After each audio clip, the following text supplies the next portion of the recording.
Hello student, welcome to Knowledge Hub. भूगोल में खनिज संसाधन का लघुत्तरीय प्रश्न देख चुके थे। आज हम लोग दीर्घोत्तरीय प्रश्न को देखेंगे और समझेंगे। दीर्घोत्तरीय प्रश्न का पहला क्वेश्चन है कि खनिज कितने प्रकार के होते हैं और प्रत्येक का उदाहरण परिचय दीजिए। खनिज सामान्यतः दो प्रकार के होते हैं। इसमें पहला आता है धात्विक खनिज। इन खनिज जैसे कि नाम से ही पता चलता है कि धात्विक खनिज मतलब इस खनिज में धातु होगा, तो इन खनिजों में धातु होता है और इसे दो भागों में बांटा गया है।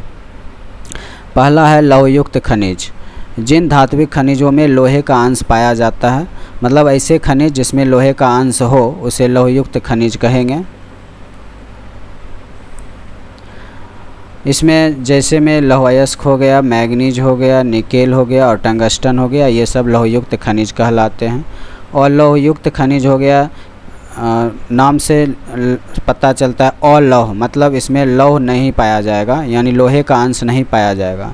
जिन धात्विक खनिजों में लोहे का अंश नहीं पाया जाता है उसे अलौहयुक्त खनिज कहते हैं, जैसे कि सोना, चांदी, सीसा, बॉक्साइट, टीन और तांबा। इस सब में लोहे का अंश नहीं पाया जाता है, इसलिए ये अलौहयुक्त खनिज कहलाते हैं।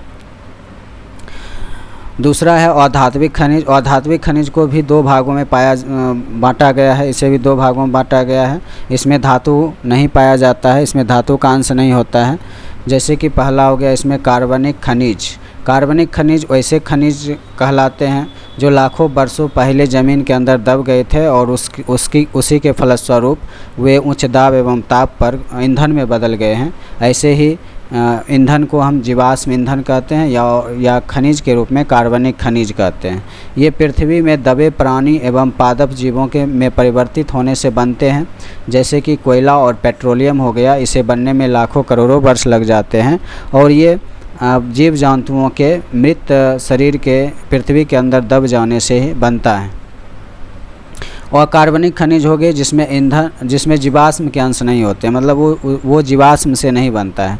जैसे अबरख हो गया और ग्रेफाइट हो गया, ये जीवाश्म ईंधन नहीं है और इसमें कार्बन का अंश नहीं पाया जाता है, इसलिए इसे अकार्बनिक खनिज में रखा गया है। तो इस प्रकार खनिज हम जान गए कि खनिज कितने प्रकार के होते हैं। तो खनिज मुख्यतः दो प्रकार के होते हैं, धात्विक और अधात्विक। धात्विक को दो भाग में बांटा गया है, जिसे लौहयुक्त खनिज कहेंगे और अलौहयुक्त खनिज कहेंगे। लौहयुक्त में लोहे का अंश पाया जाएगा और लौह में लोहे का अंश नहीं पाया जाएगा।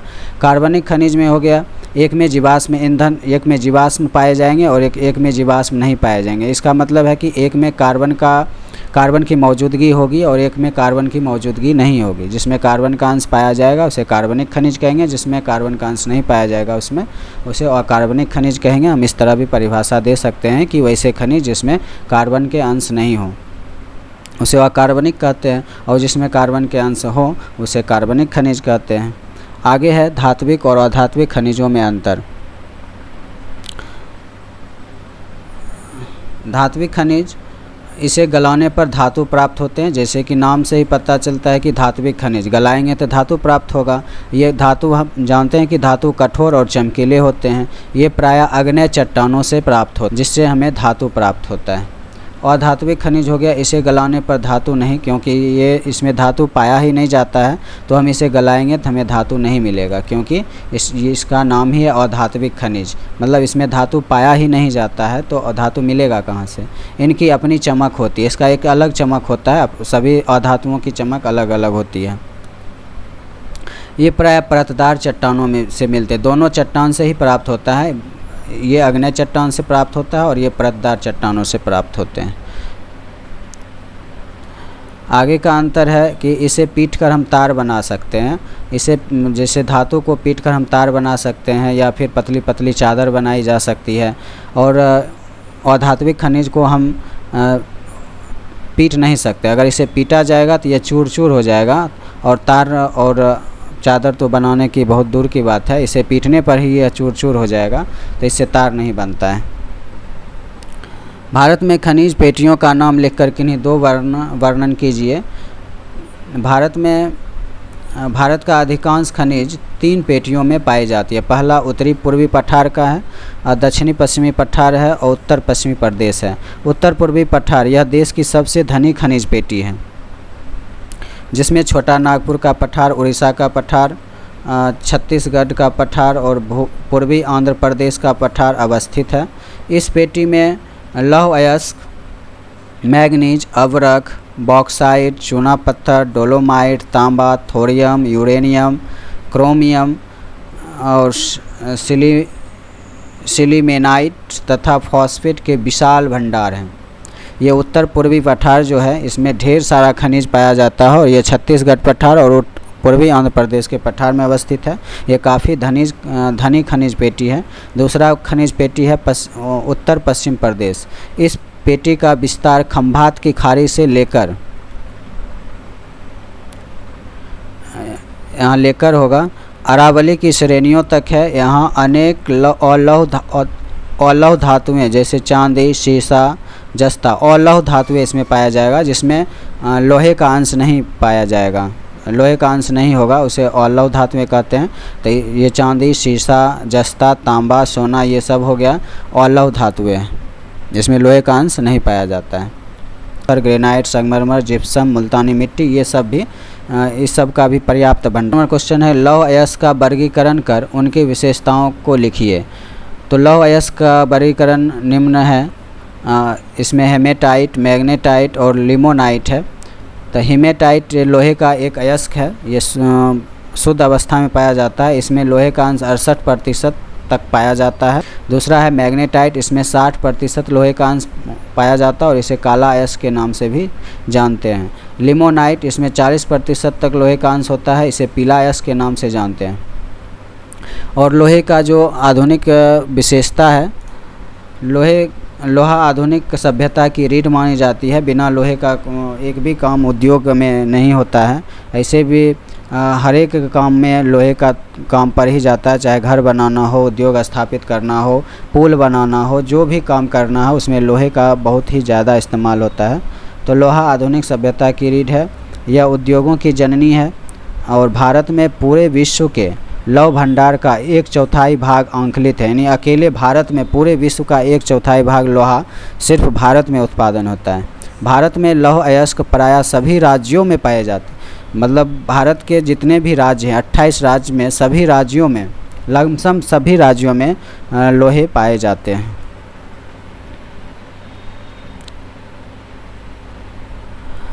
पाँच नंबर क्वेश्चन है भारत में लौह अयस्क के वितरण पर प्रकाश डालिए। तो भारत में जो है लौह अयस्क का वितरण कहाँ कहाँ से होता है। तो भारत में लौह अयस्क का वितरण जो है सभी राज्यों, पहले ही पढ़ लिए हैं कि लगभग सभी भारत के सभी राज्यों में लोहे का अयस्क का उत्पादन किया जाता है।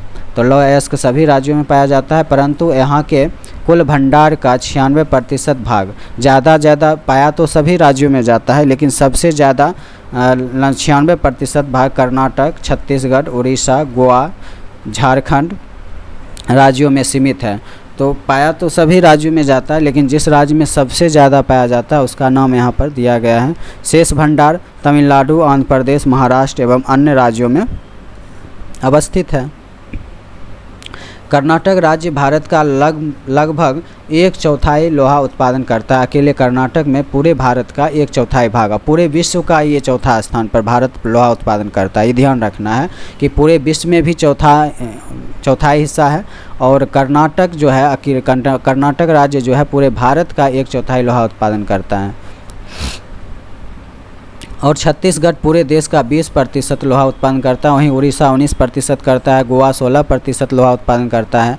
इस प्रकार 2004 से 5 तक लोहे के उत्पादन में भारी विकास हुआ है।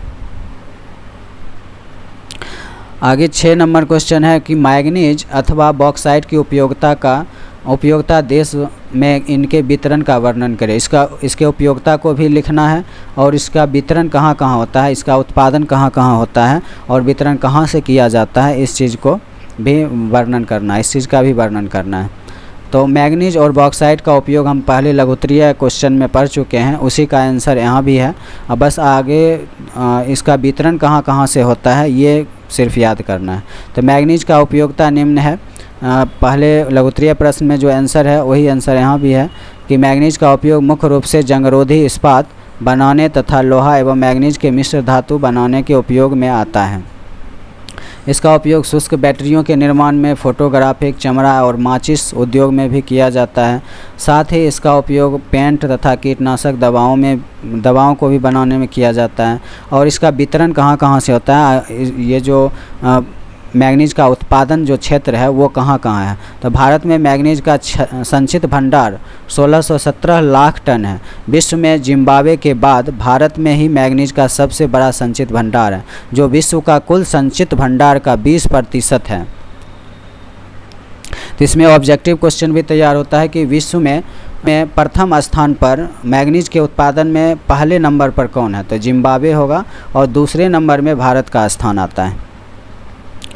भारत में उत्पादन के मुख्य क्षेत्र उड़ीसा, मध्य प्रदेश, महाराष्ट्र, कर्नाटक एवं आंध्र प्रदेश है। भारत का 78% से ज़्यादा मैंगनीज अयस्क का भंडार महाराष्ट्र के नागपुर तथा भंडारा जिलों से लेकर मध्य प्रदेश के बालाघाट एवं छिंदवाड़ा जिलों तक फैली पेटी में मिलते हैं।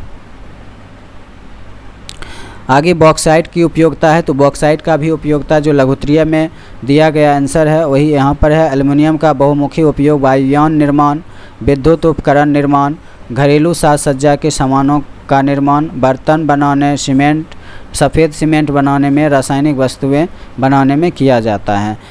बॉक्साइट भारत के अनेक क्षेत्रों में मिलता है, किंतु मुख्य रूप से इसका भंडार जो है उड़ीसा में है। गुजरात, झारखंड, महाराष्ट्र, छत्तीसगढ़, कर्नाटक, तमिलनाडु एवं उत्तर प्रदेश में अवस्थित है। देश का आधा से अधिक बॉक्साइट का भंडार जो है उड़ीसा में पाया जाता है। उड़ीसा भारत के कुल उत्पादन का 42% बॉक्साइट उत्पादन करता है।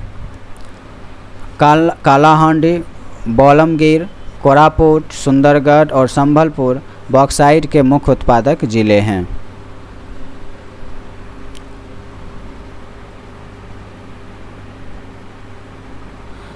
सात नंबर क्वेश्चन है कि अवरक की उपयोगिता एवं वितरण पर प्रकाश डालें। इसमें भी अवरक की उपयोगिता हम पहले लघुत्तरीय प्रश्न में पढ़ चुके हैं, तो वही उपयोगिता यहाँ भी है, बस यहाँ पर वितरण को याद करना है। प्राचीन काल से ही अवरक का उपयोग आयुर्वेदिक दवाओं के लिए किए जाते हैं, लेकिन विद्युत उपकरण में इसका खास उपयोग होता है क्योंकि ये विद्युत रोधक होने के कारण उच्च विद्युत शक्ति को सहन कर सकता है। ये विद्युत का कुचालक होता है, इस वजह से इसमें बिजली प्रवाहित नहीं होती है और विद्युत रोधक के रूप में इसका यूज किया जाता है इलेक्ट्रॉनिक सामानों में या उपकरणों में। भारत में उत्पादन की दृष्टि से अवरक की 3 पेटियां हैं, जो कि बिहार, झारखंड और आंध्र प्रदेश में है तथा राजस्थान के राज्यों के अंतर्गत ये सब आती हैं। बिहार, झारखंड में उत्तम कोटि, बिहार और झारखंड में जो है उत्तम कोटि के रूबी अवरक, ये याद रखना है कि झारखंड और बिहार और झारखंड में किस अवरक का ज़्यादा उत्पादन होता है, तो उस अवरक का नाम है रूबी अवरक। तथा भारत का 80% अवरक का उत्पादन करता है। भारत जो है 80% अवरक का उत्पादन करता है पूरे विश्व में। राजस्थान देश का तीसरा अवरक उत्पादक राज्य है। यहाँ जयपुर, उदयपुर, भीलवाड़ा, अजमेर ये सब राजस्थान के अंतर्गत आता है। ये राजस्थान के ज़िले हैं। आदि ज़िलों में अवरक की पेटियाँ फैली हुई हैं, तो वितरण याद कर लेना है। और अवरक की उपयोगिता तो लघुत्तरीय प्रश्न में था ही। खनिजों के संरक्षण के उपाय सुझाइए। तो खनिजों के संरक्षण क्यों करना ज़रूरी है, इसको क्यों बचाना ज़रूरी है। तो खनिज क्षयशील है, बचाना इसलिए ज़रूरी है क्योंकि ये क्षयशील है और नवीकरणीय संसाधन है। आने वाले समय में ये समाप्त हो जाएंगे। इनकी जो मात्रा है वो एकदम बिल्कुल सीमित है। इनका जो पूर्ण निर्माण असंभव है, इनका फिर पुनः बनना एकदम रेयर है, इसका पुनः निर्माण असंभव है। खनिज उद्योगों का आधार है, चूँकि खनिज जो है जितने भी उद्योग हैं सभी खनिज पर ही आश्रित हैं, तो खनिज उद्योगों का आधार है। किंतु औद्योगिक विकास के लिए खनिजों का अतिशय दोहन एवं उपयोग उनके अस्तित्व के लिए संकट बन गया है। उद्योग में खनिज बहुत ही ज़्यादा उपयोगी है, लेकिन लोग विवेकपूर्वक इसका उपयोग नहीं करते हैं। बर्बादी ज़्यादा होता है, अतिशय दोहन होता है और जो कि इसके अस्तित्व के लिए खतरा बन गया है। मतलब खनिज धीरे धीरे समाप्त होने वाले संसाधन हैं, तो ये समाप्त होने के कगार पर हैं। अतः इनके संरक्षण हेतु खनिजों के निरंतर दोहन पर नियंत्रण लगाना चाहिए, उसका बचत पूर्वक उपयोग करना चाहिए तथा कच्चे माल के रूप में सस्ते विकल्पों की खोज करनी चाहिए। यानी इस खनिज के जगह पर हम ऐसे दूसरे ईंधन का यूज करेंगे जो सस्ता हो और जिसका पुनः निर्माण भी संभव हो, ऐसे चीज़ों को हमें इस्तेमाल करना चाहिए। खनिजों के अवशिष्ट पदार्थों का भी बुद्धिमत्तापूर्वक उपयोग करना चाहिए तथा खनिज निर्माण के लिए चक्रीय पद्धति को अपनाना चाहिए। चक्रीय पद्धति का मतलब हुआ कि ऐसे खनिज जो फिर हम बना सकते हैं वो पुनः चक्रण उसका हो सके, चक्रीय पद्धति उसका संभव हो। जैसे कि हम प्लास्टिक यूज करते हैं और फिर से प्लास्टिक जब टूट जाता है तो उसे बेच देते हैं और टूटी हुई प्लास्टिक को कारखाने वाले फिर से उसको पिघला कर नई प्लास्टिक का निर्माण कर देते हैं, तो ये चक्रीय पद्धति हुआ। तो खनिज के निर्माण में भी हमें चक्रीय पद्धति को अपनाना चाहिए। लौह खनिज और अलौह खनिज में अंतर स्पष्ट करें। लौह खनिज हम पहले पढ़ चुके हैं, जिसमें लोहे का अंश मौजूद होगा, उसे लौह खनिज कहते हैं। इसके अंतर्गत लोहा, लौह अयस्क, निकेल, टंगस्टन, मैग्नीज पहला ही दीर्घोत्तरीय का पहला ही क्वेश्चन था। और लौह खनिज में और लौह खनिज पूछेगा तो जिन खनिज में लोहे का अंश नहीं पाया जाता है या फिर कम मात्रा में पाया जाता है उसे अलौह खनिज कहते हैं, जैसे सोना, शीशा या अबरख हो गया। ये लौह खनिज जो है सलेटी, भूसर और मटमैला रंग के होते हैं और ये जो है अलौह खनिज ये अनेक रंगों के होते हैं, इसका अपना कलर होता है। 3 नंबर अंतर हो गया, ये रवेदार चट्टानों से पाए जाते हैं। जैसे हम देखें ये अग्नेय चट्टानों से प्राप्त होता है धात्विक खनिज, उसी तरह यह रवेदार चट्टानों से प्राप्त होते हैं और ये सभी प्रकार के चट्टानों में मिल जाते हैं। तो दीर्घोत्तरीय प्रश्न समाप्त हुआ। अब अगले लेसन पढ़ेंगे। अगला लेसन आपका है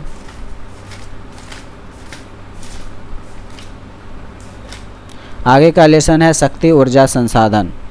तो आने वाले वीडियो में आपको शक्ति और संसाधन के अति लघुत्तरीय, लघुत्तरीय और दीर्घोत्तरीय सभी प्रश्न मिल जाएंगे।